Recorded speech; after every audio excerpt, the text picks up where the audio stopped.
കാറ്റത്തെ കിളിക്കൂടിൻ്റെ ഇനി വരാൻ പോകുന്ന ഒരടിപൊളി എപ്പിസോഡിൻ്റെ റിവ്യൂ ആണ് പറയാൻ പോകുന്നത്. ഇഷ്ടപ്പെട്ട ഈ ചാനൽ ഒന്ന് സബ്സ്ക്രൈബ് ചെയ്ത് സപ്പോർട്ട് ചെയ്യുക. നിധിയും സുധീഷും നിധിയുടെ ഫ്രണ്ടിൻ്റെ ഹൗസ് വാമിങ്ങിന് പോയിരിക്കുകയാണ്. അവിടെ വെച്ച് നിധിയുടെ ഫ്രണ്ട് പറയുന്നുണ്ട്, ഞാനും നിധിയും അതുപോലെ നിധിയുടെ വേറൊരു ഫ്രണ്ടും കൂടെ ഒരു ബിസിനസ് സ്റ്റാർട്ട് ചെയ്യാൻ പോകുകയാണ്. അത് നിധിയോട് ഇപ്പോൾ പറയാം എന്നാണ് ഞങ്ങൾ കരുതിയതെന്ന് അവർ പറയാണ്. ഇത് കേൾക്കുമ്പോൾ നിധിക്കും സുധീഷിനും എല്ലാം സന്തോഷമാകുന്നുണ്ട്. അങ്ങനെ അവരെല്ലാവരും ഒരുമിച്ചിരുന്ന് കോഫി കുടിക്കുന്ന സമയത്ത് നിധിയുടെ ഫ്രണ്ടിൻ്റെ ഹസ്ബൻഡ് പറയും, എന്താ നിങ്ങൾ രണ്ടുപേരും മാത്രമല്ലേ ബിസിനസ്സിലോട്ട് ക്യാഷ് ഇറക്കിയിട്ടുള്ളൂ, നിധി ഇതിലോട്ട് ക്യാഷ് ഇറക്കിയിട്ടില്ലല്ലോ, അപ്പോൾ എങ്ങനെ നിധി ഇതിൽ പാർട്ട്ണർ ആവുക? 3 പേരും ഒരുപോലെ പൈസ ഇറക്കിയാലല്ലേ ഇതിൽ പാർട്ട്ണർ ആവാൻ പറ്റുള്ളൂ എന്ന് പറയണേ. അത് കേൾക്കുന്ന സമയത്ത് നിധിക്ക് വലിയ സങ്കടമാവുന്നുണ്ട്. ആ സമയത്ത് നിധിയുടെ ഫ്രണ്ട് ഹസ്ബൻഡിനോട് പറയും, നിങ്ങൾ മിണ്ടാതെ നിൽക്കുക, എന്തൊക്കെയാണ് പറയുന്നതെന്ന്.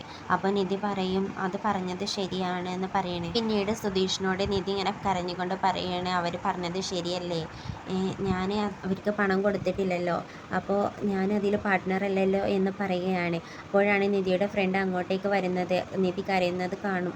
അപ്പോൾ നിധിയോട് ചോദിക്കും, നീ എന്തിനാണ് കരയുന്നത്? അവളുടെ ഹസ്ബൻഡ് അങ്ങനെ പറഞ്ഞെന്ന് കരുതി അവളത് പറഞ്ഞ് മനസ്സിലാക്കിയില്ല എന്ന് പറയണേ. അപ്പോൾ നിധി പറയുന്നുണ്ട്, പറഞ്ഞത് ശരിയാണ്, ഞാൻ ഇതിന് ക്യാഷ് ഇറക്കിയിട്ടില്ലല്ലോ. അപ്പോൾ നിധിയുടെ ഫ്രണ്ട് പറയുന്നുണ്ട്, നമ്മൾ കമ്പനി തുടങ്ങിയതിന് ശേഷം നിനക്ക് കിട്ടുമ്പോൾ ഞങ്ങൾക്ക് തന്നാൽ മതി, അപ്പോൾ ശരിയാകുമല്ലോ എന്ന് പറയണേ. ഞങ്ങൾക്കറിയാലോ നിന്നെ എന്ന് പറഞ്ഞ് നിധിയെ സമാധാനിപ്പിക്കുന്നുണ്ട്.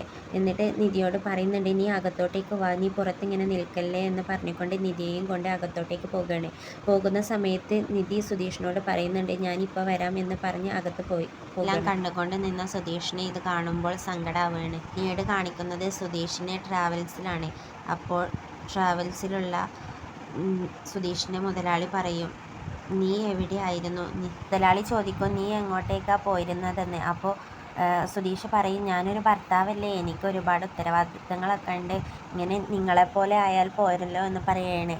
അങ്ങനെ അപ്പോൾ അയാൾ ചോദിക്കുകയാണ്, നിൻ്റെ ഉത്തരവാദിത്തങ്ങളെല്ലാം തീർന്നടാ ചോദിക്കുകയാണ്. ആ തീർന്നു എന്ന് പറയണേ. നിങ്ങൾ എന്നെ സാറേ എനിക്കൊരു സഹായം ചെയ്യാൻ പറ്റുമോ എന്ന് ചോദിക്കുന്ന സമയത്ത് അങ്ങോട്ടേക്ക് ഒരാൾ ഒരു കവറുമായിട്ട് വന്ന് കൊടുക്കുന്നുണ്ട്.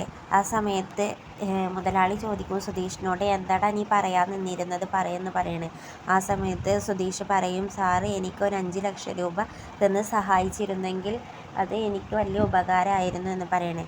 ആ സമയത്ത് മുതലാളിയുടെ കയ്യിലുള്ള കവറ് ഇങ്ങനെ തുറന്നു നോക്കുകയായിരിക്കും. അതിൽ അപ്പോൾ കുറച്ച് പണമായിരിക്കും.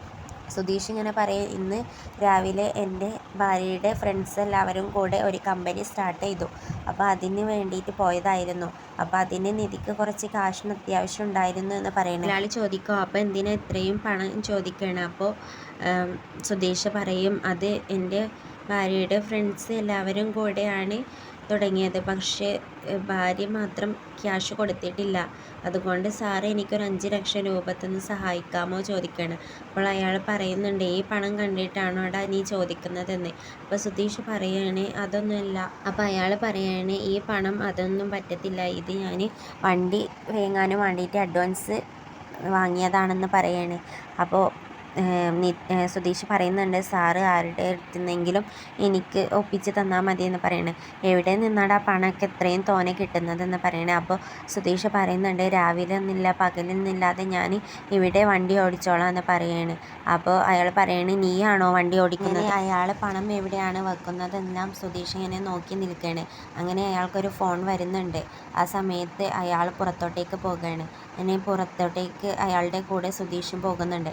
അയാൾ എന്താണ് ഫോൺ ചെയ്യുകയല്ലേ എന്ന് നിരീക്ഷിച്ചതിന് ശേഷം സുധീഷ് അയാൾ വിളിക്കുന്ന സമയത്ത് വേഗം പോയി അയാളുടെ ഓഫീസിൽ ചെന്ന് പണം എടുത്ത് ആരും കാണാത്ത ഇടത്ത് പാത്ത് വെക്കുകയാണ്. പിന്നീട് സുധീഷ് ആ പണവുമായി നിധിയുടെ അടുത്തോട്ടേക്ക് ചെല്ലുകയാണ്. ആ സമയത്ത് നിധിയുടെ ഫ്രണ്ട്സുമായി സംസാരിക്കുകയായിരിക്കും. എന്നിട്ട് സുധീഷ് നിധിയെ വിളിക്കും, ഇങ്ങോട്ട് വാ എന്ന് പറഞ്ഞുകൊണ്ട്. അപ്പോൾ നിധി ചോദിക്കും, എന്താ കാര്യം ചോദിക്കുകയാണ്.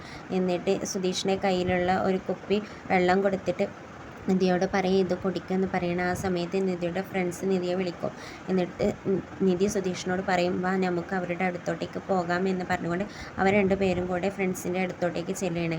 എന്നിട്ട് സുധീഷ് പറയുന്നുണ്ട്, ഇനി മുതൽ നീയും ഇവരുടെ പാർട്ട്ണറാണ്, ഇന്ന് 5 ലക്ഷം രൂപ എന്ന് പറഞ്ഞുകൊണ്ട് സുധീഷ് കവറിൽ നിന്നും പണം എടുത്ത് നിധിയെ ഏൽപ്പിക്കുകയാണ്. ഈ സമയത്ത് അവിടെ നിൽക്കുന്ന നിധിയുടെ ഫ്രണ്ട്സ് എല്ലാവരും ഇങ്ങനെ അന്തം വിട്ട് നിൽക്കുകയാണ്. അവർക്ക് സങ്കടമൊക്കെ ഉണ്ട് നിധി പെട്ടെന്ന് പണം കൊടുക്കുന്നതിൽ. സുധീഷിൻ്റെ ഫ്രണ്ടിൻ്റെ ഹസ്ബൻഡിനോട് പറയും, ഇപ്പോൾ അവളുടെ അടുത്ത് പണമില്ലായിരുന്നു, പിന്നെ പണത്തിന് ആവശ്യമുണ്ടായിരുന്നു എന്ന് എനിക്കും അറിയില്ലായിരുന്നു, അതുകൊണ്ടാണ് ഇത്രയും ലൈറ്റായത്. എന്ത് വന്നാലും ആരോടും ഇതുപോലെ ഒന്നും പറഞ്ഞു പോകരുത് എന്ന് പറയാണ്. പിന്നീട് നിധി സുധീഷിനെ വിളിച്ചുകൊണ്ട് ആരുമില്ലാത്ത സ്ഥലത്ത് പോവുകയാണ്. ആ സമയത്ത് സുധീഷ് നിധിയോട് പറയും, ഈ പണം എവിടെ നിന്ന് വന്നു, എങ്ങനെ കിട്ടി എന്നൊന്നും ചോദിക്കണ്ട, ഈ പണം നേരെ അവർക്ക് കൊണ്ട് കൊടുക്കുക. അങ്ങനെ നിധിയുടെ അടുത്തുള്ള പണം നിധിയുടെ ഫ്രണ്ട്സിനെ ഏൽപ്പിക്കുകയാണ്. ആ സമയത്ത് നിധിയുടെ ഫ്രണ്ട്സിൻ്റെ ഹസ്ബൻഡ് പറയും, സോറി ഞാൻ പറഞ്ഞതിന് എന്ന് പറയാണ്. അപ്പോൾ നിധി പറയും ഇറ്റ്സ് ഓക്കെ എന്ന് പറയാണ്. പിന്നീട് അവരവിടെ നിന്നും പോകുന്ന സമയത്ത് സുധീഷ് പറയും, ഞാനിപ്പോൾ വരാം എന്ന് പറഞ്ഞുകൊണ്ട് പുറത്തോട്ടേക്ക് പോവുകയാണ്. ആ സമയത്ത് സുധീഷ് ഈ ചെയ്ത കാര്യത്തിൽ സന്തോഷിച്ച് സുധീഷിനെയും നോക്കി നിൽക്കുകയായിരിക്കും നിധി. ഇതാണ് ഇനി വരാൻ പോകുന്ന ഒരു അടിപൊളി എപ്പിസോഡിൻ്റെ റിവ്യൂ. ഇഷ്ടപ്പെട്ടിട്ടുണ്ടെങ്കിൽ ചാനൽ ഒന്ന് സബ്സ്ക്രൈബ് ചെയ്ത് സപ്പോർട്ട് ചെയ്യുക.